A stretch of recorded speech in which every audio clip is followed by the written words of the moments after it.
welcome to my Wednesday. I'm out and about today with my camera. I've just been dropped in Abergavenny again by a visitor to IB's who was coming through this way, so he's dropped me off. So thank you very much if that was you. I'm outside St Mary's Priory again, and I recently visited this just as it was closing. I was vlogging at the time and I asked people to let me know in the comments if they would like me to go back in and look in a bit more depth, and a lot of you said that you would. So I'm delighted to do that because I don't need any encouragement to go in and get excited about very, very old craft work. I've just come in from the corner of the car park, which is right by the bus station. Here's a little shot of it from the outside. There's a tithe barn there as well, and apparently you can go in there up to 2 o'clock as well, so I might do that one day, maybe not today, I don't know. We'll see how we get on in here and how the time goes.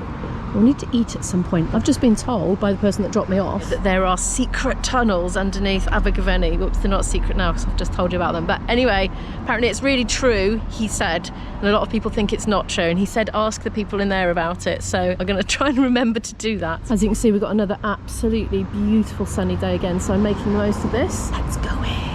Church open.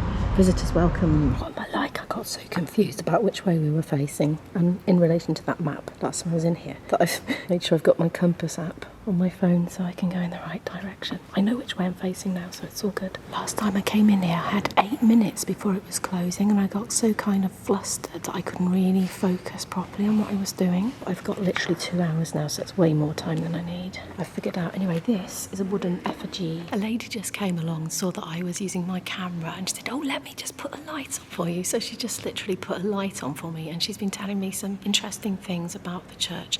Now, you know the whole Reformation thing, King Henry VIII and all that? Well, he had connections to this church, and so he spared it a lot of the old destruction, and he left it to the parish. Now, I asked about the secret tunnels, and she said she wasn't sure, but yes, they are reputed to exist, particularly connecting a Gunter mansion, she said, where the Catholicism was continued to be practiced in secret, and so they would use these tunnels to, you know, clandestinely, if that's a word, sort of go to and from it. So yeah, very interesting. Right behind me here we've got an actual wooden statue. Guess how old that is? Hang on, guess. What do you reckon? How far off were you? Look, 1325. What? If you'd have seen it at the time it was built, it would have looked quite different. And you know how? It would have been very, very highly coloured, as things tended to be in those days. Things of this sort anyway, and tombs. I'm not making this up, I'm basically paraphrasing what's in the leaflet here. I'm not that knowledgeable. He was basically responsible for the rebuilding of the church in the 14th century, including the tower. It's not quite intact, is it? I presume that was a lion at his feet there. Look, its head is missing now. You can see his paws there. Folds of the cloak. My overwhelming thing, I've said this before in the vlogs, but my overwhelming thing when I come in and look at ancient art like this is that tingling sensation I get when I think about how the person that made this would have felt as they were making it and as they stood back and admired their finished work. I feel a connection with another human being, one individual from hundreds of years in the past.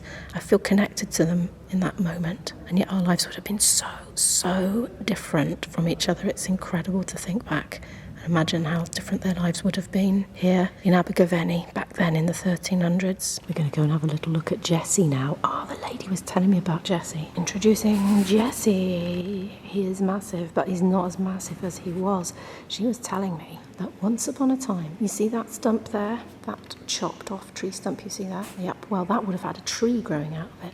A great big tree, and it had all different characters in it, leading up to Jesus at the top, she told me.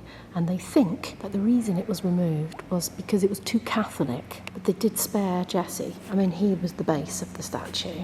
Oh, here we go, look, it was carved from one solid piece of oak, a single piece. And it was the base of an altarpiece. Reredos? How do we say that? Reredos. I don't know where to place the emphasis in that word even, but it means altarpiece. And it showed all of Jesse's descendants on various branches of a tree, culminating with the statues of the Virgin and Child and Christ at the top. Must have been amazing. The destruction of the top part of the Jesse tree was carried out by parliamentary troops of Cromwell around 1646. It was probably originally between 20 and 30 feet tall, originally highly coloured, just like that other statue you saw. So it's from the 15th century, the 1400s. He's the biggest draw of visitors to this church, the lady was telling me. He looks very peaceful lying there now, doesn't he? I love the detail in the folds of his cloak there. So you too can come along and have a look at this if you want to. It's open till 2 o'clock most days. To the left of Jessie, we've got David, Dr. David Lewis to be precise. Does anybody know what the D stands for? It says D1584. I mean, I presume that's when it was made, you know. I'll just do this so you can pause and read in case you're interested.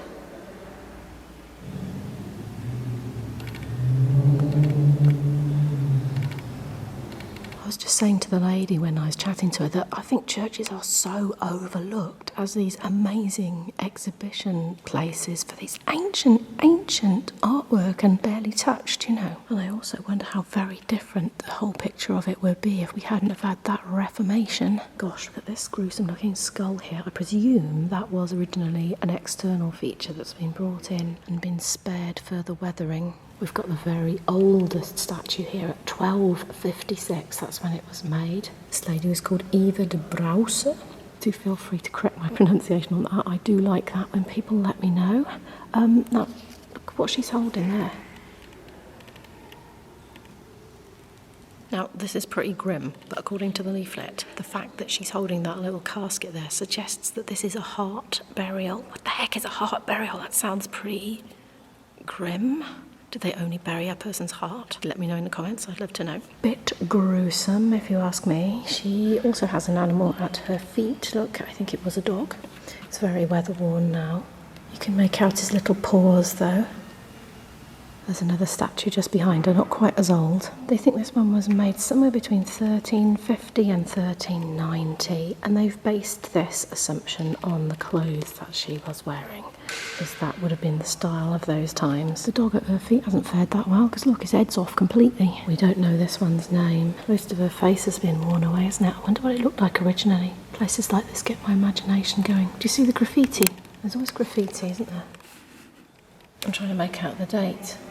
But now it's become a historic relic of its own. This is where the choir would have been, of course. That's from the 14th and 15th century, all carved. Apparently there's some graffiti on here from about the 1700s, done by bored choristers, I don't doubt. These seats are hinged, they can lift up presumably. Oh, I've spied the graffiti.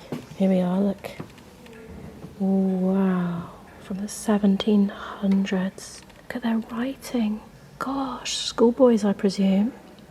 Amazing. And there's a lot of it. A lot. It goes all the way along, look. Oh, somebody's drawn a house. Oh, does that say IB? IB, is that one of your descendants? Being naughty in church? It just goes on and on. There's loads of it. 1749, that says. 1759 as well. A lot of initials. Look at the faces on the arms.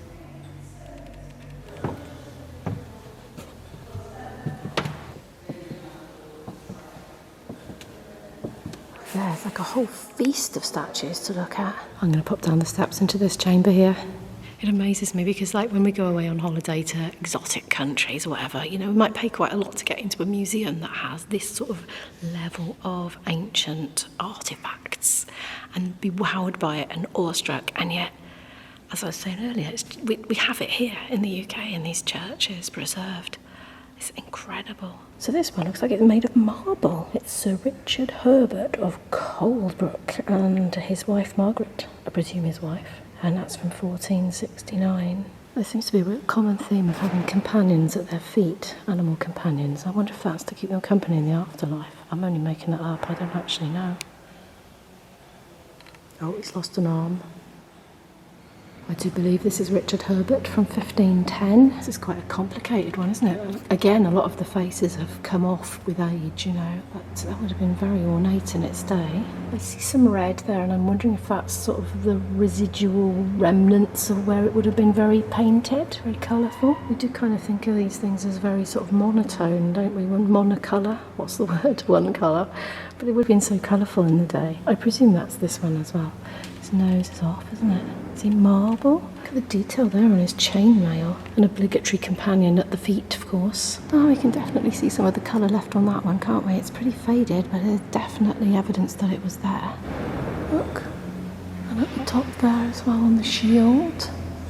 I won't film every single one close up and in detail, but suffice to say, it's here if you want to come and have a look at them yourselves, or go and visit one of your local churches and see what's there. If you fancy experiencing something different for a change. In true MO style, I'm getting hungry and I'm thinking about food. Oh, that's that clock. I could hear that ticking. Do you hear it?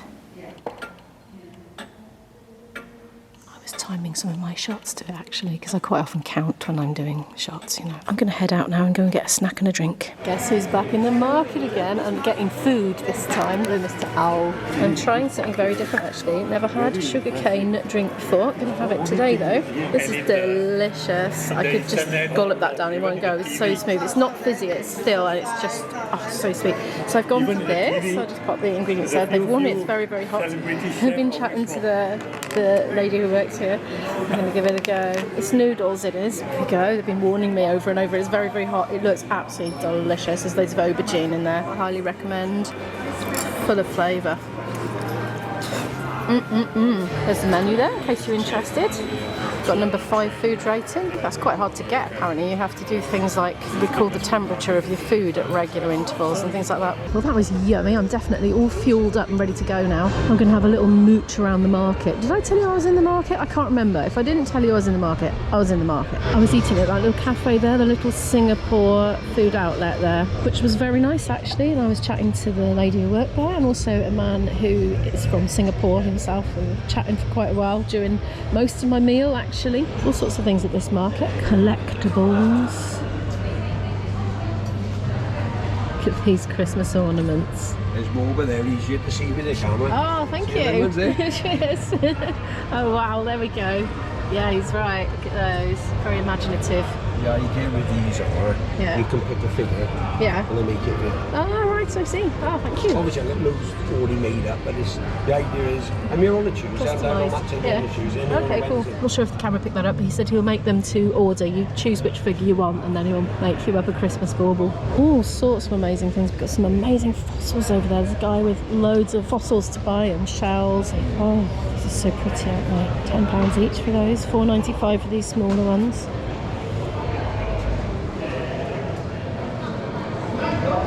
And more fossils, look. Not your mass-produced stuff, is it? A fossil, totally unique pieces. Goodness me.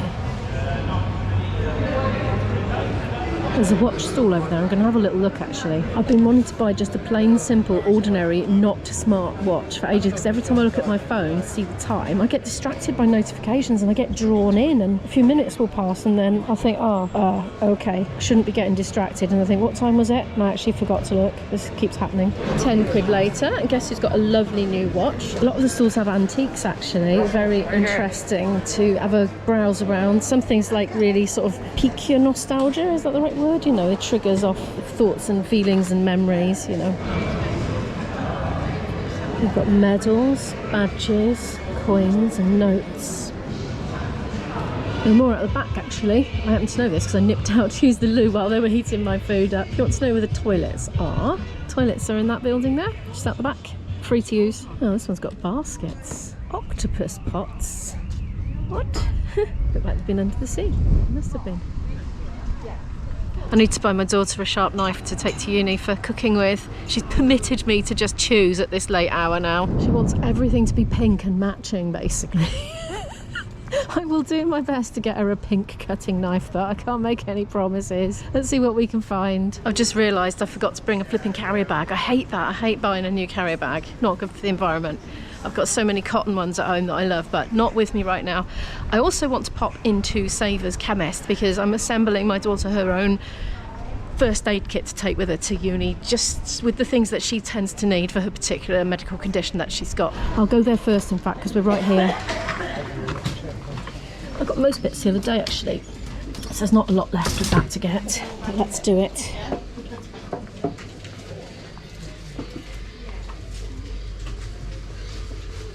Here are some for £1, 5 by 5 centimetres. Should be alright, I think. Get a pack of those then. Do I want to? Oh, go on then. I'm in B&M of all places now, looking for a knife for Izzy. I don't know if I'm going to get one. They don't seem to have them anywhere. And I was looking at the ladies out the tills, and like they didn't seem to have any cabinets with knives in next to them. I wonder if there's a specialist kitchen shop in Abergavenny. I wouldn't be surprised, you know. I'm getting so distracted. £2.50 for the spider tea light holders. They are very cool in my opinion. Anyway, I just asked a member of staff, do they sell sharp knives? And she said yes. She's directed me up this way. I think this is where I was before. Did I miss something? I'm terrible for missing stuff, and like I'll literally be saying in the vlog, I can't find it, and then I'm looking on the footage when I'm editing, I'm thinking it's right there, you were looking at it. I might have done that again. There's no sharp knives there. What about here? Those peelers, cutlery. No, I don't see it. Perhaps she was mistaken. I'm just like wondering if there's like a bit of cardboard that you can take to the till to exchange for a real knife or something. I knew this was going to be such a challenge. No, can't see it. I'll go ask again. Well, they kind of had knives. They had them in a big block with a lot of knives, like in a big box set. So that was a bit too much for what I wanted. I went and asked another assistant, but she did suggest Argos actually for individual knives, and she told me where to go, near Wetherspoons apparently. I wonder if I'm going the right way. That's where the spoon's there. I feel like I'm going out of town. Oh, there's Morrison's up ahead, big supermarket. I think that's probably where me and Ivy are going to have dinner later.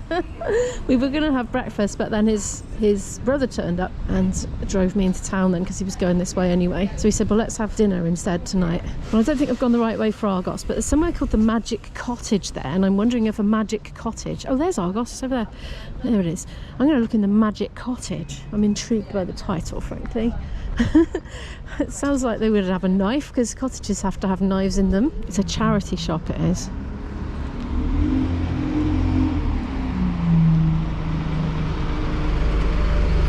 Everybody moans about it because they seem to collect Christmas. Personally, I wouldn't mind having second-hand knives, and in fact I do have second-hand knives at home. Oh look, they've got antique ones. 10 quid for that set of bone-handled stuff there. Oh, again, look, they've got a set, and that looks new, that set, but she doesn't need a set. There's some kitchen-y stuff here. Yeah, loads of antique-y looking cutlery. There was loads in the market as well, actually. Yeah, more bone-handled knives. So if that's your thing, looks like second-hand could be the way to go. Oh wow, look at all those mugs. We used to go and get some from charity shops from our homemade group years ago, because people at the community centre used to pinch our cups out of our cupboard, and we'd be running out all the time. We kept the charity shops in good business, I think. Aha, right, loose cutlery. What have we got here then? No, I don't think so. I mean, presumably they're governed by the same laws as the other retail outlets when it comes to selling sharp knives. No, they haven't got them. I was just chatting to the man in there. He was interested by the camera, and he seemed aware of the under 18s rule with the knives and how difficult it is to sell loose knives. So there we are. Right, I'm going to Argos. I'm just going to get this job done and tick it off my list. They only had sets in Argos as well. I went in and browsed through. Let's go back to the shops then. I'm trying Wilko. As you can see, a lot of the stock is gone. I haven't actually found the kitchen section yet. No, he said, oh, I asked an attendant and he said there are none left. It is a bit shocking to have seen so many bare shelves in here actually. There's loads just completely empty. I shall try Poundland. Answer is no. I did not see any individual chopping knives. You can see me getting it online at this rate. Yeah. I'm starting to wonder if Morrison's would have a sharp knife. There's nothing up here, I don't think. I haven't spotted any kitchen shops. Oh, what's this? No idea. But they seem to have some homeware, so let's go in. No, I don't think they had knives. I'm not having a lot of luck with knives. Oh my goodness, I'm starting to get tired. I've been traipsing around for ages and I want coffee. I didn't have a coffee at the last place because I didn't want to waste the opportunity to have something a little bit different. I was feeling adventurous now, I just feel like I want a coffee. Aha, Cook's Gallery. They do sell single knives because I just looked in the window, but it's £16 for one. I didn't really want to be spending that much money, but let's see what else they've got. Don't rise that much. Oh yeah, this is more like it. Oh yes. And I don't know if they have pink, but they have this colour. Yeah, there's all the individual knives in cabinets. These are more money than I wanted to spend, but yeah, pretty happy with this one. This will do if I don't find anything else. That's £6, that little tiny one there. These are £6. Oh, they're slightly less money, aren't they? They're not pink though. I do like the fact that this one's got a guard on it. They've got some lovely stuff in here. Look at these little animal heads. Oh. I'm going to go and pay and then see what IB's doing. Okay, so I've spoken to IB on the phone. He is going to just come down and meet me at Morrison's. So he's a bit peckish. I know I ate that meal, but I'm still hungry. Like, it's quite a while ago now. I've been traipsing around the shops. I've been doing a lot of traipsing without filming, so I can tell you what the time is now. It's nearly 2:30. I had quite an early lunch, I think, and now I'm ready for a snack, honestly. So a coffee and a cake would do me just nicely, and he'll probably have a sandwich or something, I think. And then we need to do a couple of bits of shopping, and then we're going to go back to his place. I've rocked up to Morrison's and I'm just waiting outside in the sunshine at a table here. Yes. Very much enjoying the sensation of the sun on my skin, trying to get a bit of vitamin D. The sun is like burning through my tights, making my leg feel very hot, but it's not too bad, I like it. I'm having a black decaf coffee with 3 little milks, and I've actually ordered a very small portion of chips, I know, can you believe it? IB's having a ham and cheese toasty and chips and salad. I'm just going to have a little small portion of chips. I said that really funny because I had a really hot chip in my mouth. I've got chips. Oh, you're trying to blow air through it. If you're new to my channel, IB stands for Invisible Boyfriend. He's my boyfriend. I'm going to nick a bit of his cucumber. He's real, but he's not on camera, and he's got the nickname of IB for Invisible Boyfriend. Well, here he comes with some vinegar. Oh, mayo for me. Are you having salad? I'm just going to grab a couple of bits for dinner. Grab some broccoli. Oh, it's cold, it's absolutely freezing. IB wants Greek style yogurt. I don't know which sort. Let's just get the normal sort. Probably wants this. It is £1.10 for that. I'm coming to get the eggs. We're sort of taking it in turns to get things. Here we go, let's get some free range. I'm going to stick together. Oh, one-handed. I might actually have to put the camera off. Oh, there we go. Let's just check they're all intact. Yes, they are. So that's £1.65 for 6 free range medium eggs. Just out of curiosity. Oh, look, they've got single knives and they're so much cheaper than what I paid. But I don't regret my purchase in the cook shop because it was a very nice one, and hopefully it'll last her for many years. I'm back at my boyfriend's place now. I've got stuff to get on with and he's gone back to work, but thank you so much for watching today's video. Could you please give it a like if you happen to like it, subscribe down below to watch more videos from me, and I'll see you in the next video. Bye!